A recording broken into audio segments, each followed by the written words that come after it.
Light as a driving energy. देखिए light असल में फोटोसिंथेसिस प्रोसेस को डिराइव करती है, तो इसलिए हम लाइट को ड्राइविंग एनर्जी नाम देते हैं।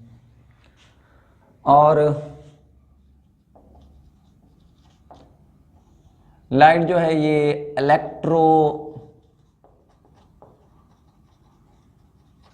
मैग्नेटिक एनर्जी है, और जो दो तरह का बिहेव करती है, दो तरह का रवैया अख्तियार करती है, एक वेव्स जैसा एज वेल एज पार्टिकल, और दूसरा पार्टिकल जैसा।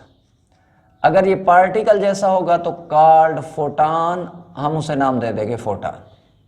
जी मैंने कहा लाइट इलेक्ट्रोमैग्नेटिक एनर्जी है और ये बिहेव्स करती है waves as well as particle, called photon. अब लाइट सिर्फ ऑब्जर्व होनी है विजिबल पोर्शन, और ये विजिबल पोर्शन रेंज करता है 380 नैनोमीटर से लेकर 750 नैनोमीटर तक। और प्लांट पर जितनी भी लाइट पड़ती है सिर्फ 1% of the solar light, solar energy is absorb by the plant. तो प्लांट सिर्फ लाइट का टोटल का 1% ऑब्जर्व करते हैं, बाकी जो लाइट है उसे वो रिफ्लेक्ट कर देते हैं, उसे वो मोड़ देते हैं। अब अब्जॉर्प्शन स्पेक्ट्रम क्या है जी, आपने देख लिया कि ये अब्जॉर्प्शन स्पेक्ट्रम जो है ये ऐसा स्पेक्ट्रम था, ऐसा ग्राफ था जिसमें हम ये देखते होते हैं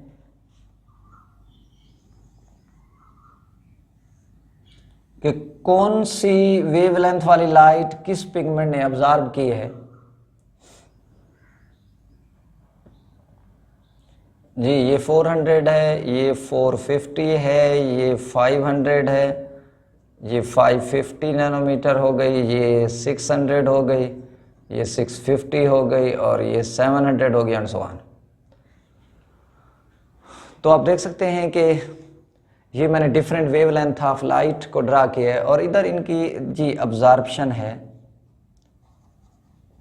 अब्जॉर्प्शन रेट है, ये अब्जॉर्प्शन रेट। इसका मतलब मैं अब्जॉर्प्शन स्पेक्ट्रम के हवाले से बात कर रहा हूं कि देखें अगर मैं क्लोरोफिल ए के हवाले से बात करूंगा तो क्लोरोफिल ए जो है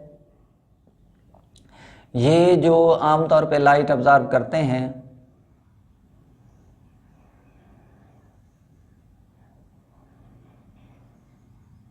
ये देखें ये क्लोरोफिल ए का मैंने ग्राफ बनाया है अब्जॉर्प्शन का, ये ए का है। इसी तरह अगर मैं बी के हवाले से बात करूं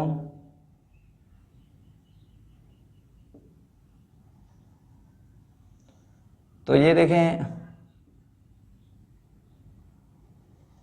ये मैंने बी के हवाले से ग्राफ ड्रा कर लिया है। और अगर कैरोटीनाइड के हवाले से बात करें तो ये देखें ये कैरोटीनाइड जो है ये मैंने कैरोटीनाइड के हवाले से ड्रा कर लिया है, ये वाली लाइन। तो ये है अब्जॉर्प्शन स्पेक्ट्रम।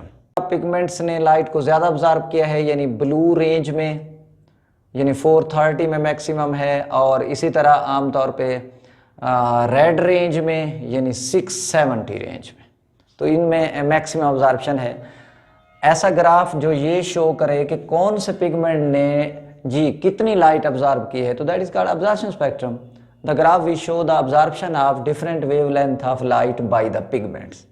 इसी तरह अगर मैं एक्शन स्पेक्ट्रम के हवाले से बात करूं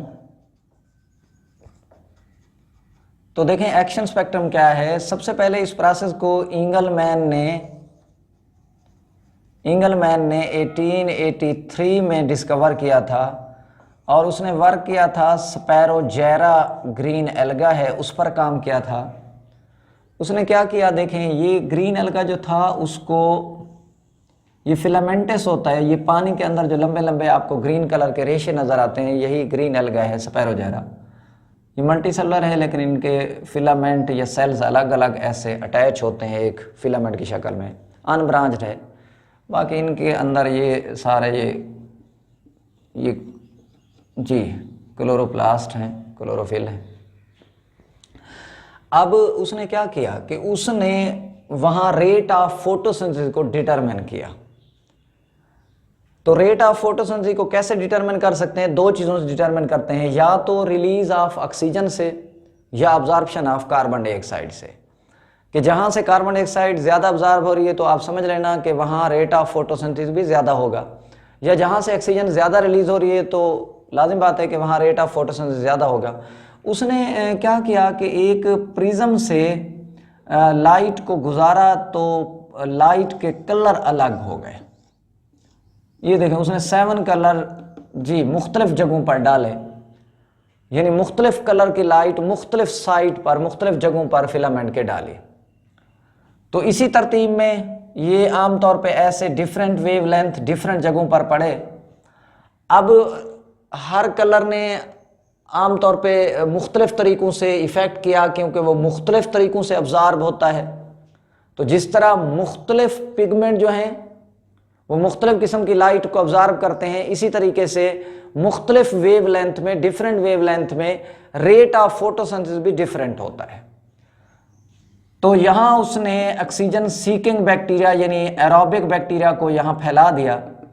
एरोबिक बैक्टीरिया वहाँ ज़्यादा जमा हो गए होंगे जहाँ रेट ऑफ फोटोसिंथेसिस ज़्यादा होगा। तो उसने देखा कि 2 जगह बैक्टीरिया का ढेर लग गया। देखें, एक ये ब्लू वाली जगह है और एक रेड वाली। तो उसने ग्राफ को यूं ड्रा किया, यहाँ ज़्यादा हैं तो ग्राफ ऊपर, जहाँ कम है तो ग्राफ नीचे, फिर यहाँ ज़्यादा हैं तो ग्राफ ऊपर, ऐसे। तो इस तरीके से जो ग्राफ हासिल हुआ, ये देखें, इस तरीके से जो ग्राफ हासिल हुआ, ये 400, ये 450, 500, 550, 600, 650, 700 एंड सो ऑन। तो उसने देखा कि जो ग्राफ हासिल हुआ वो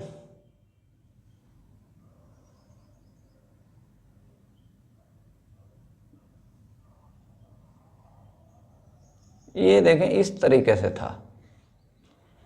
इस ग्राफ को उसने नाम दिया एक्शन स्पेक्ट्रम। अब एक्शन स्पेक्ट्रम है क्या? यानी ये ऐसा ग्राफ है जिसमें हम इफेक्टिवनेस देखते हैं, मौसरपन देखते हैं, इफेक्टिवनेस देखते हैं। किसकी इफेक्टिवनेस देखते हैं? ऑफ डिफरेंट पिगमेंट्स के मुख्तलिफ जो पिगमेंट्स हैं उनकी इफेक्टिवनेस देखते हैं। कहाँ? In different wave length of light के मुख्तलिफ जो लाइट के वेव लेंथ हैं या कलर हैं उनमें पिगमेंट की इफेक्टिवनेस कितनी है, किस में? In the rate of photosynthesis, कि रेट ऑफ फोटोसिंथेसिस में कितने मौसर हैं। तो डिफरेंट कलर्स में डिफरेंट पिगमेंट जो हैं वो आमतौर पे इफेक्टिव होते हैं रेट ऑफ फोटोसिंथेसिस में। तो जब हम रेट ऑफ फोटोसिंथेसिस के हवाले से बात करेंगे तो ये होगा action spectrum. The graph which show the effectiveness of different wavelength of light by the pigment in rate of photosynthesis. अब आप देख सकते हैं, अगर मैं ये स्पैरोजेरा के हवाले से बात कर रहा था तो स्पैरोजेरा के डिफरेंट कलर उसने आमतौर पे डिफरेंट साइड पर डाले। तो 2 जगह बैक्टीरिया ज़्यादा जमा हो गए एरोबिक, इसका मतलब है कि वहाँ से ऑक्सीजन ज़्यादा रिलीज हो रही होगी तो रेट ऑफ फोटोसिंथेसिस ज़्यादा होगा। अगर हम एक्शन और अब्जॉर्प्शन स्पेक्ट्रम का कंपैरिजन करें, पहली बात ये आप गौर से सुन लें कि इन दोनों में फ़र्क रहेगा, क्योंकि हम अब्जॉर्प्शन स्पेक्ट्रम वो बात कर रहे हैं क्लोरोफिल्स की, तमाम पिगमेंट की नहीं करता। वरना अगर तमाम पिगमेंट की बात करता होता तो इनके ये आमतौर पे बराबर हो जाता है, क्योंकि रेट ऑफ फोटोसिंथेसिस रिजल्ट होता है तमाम पिगमेंट की लाइट की अब्जॉर्प्शन का।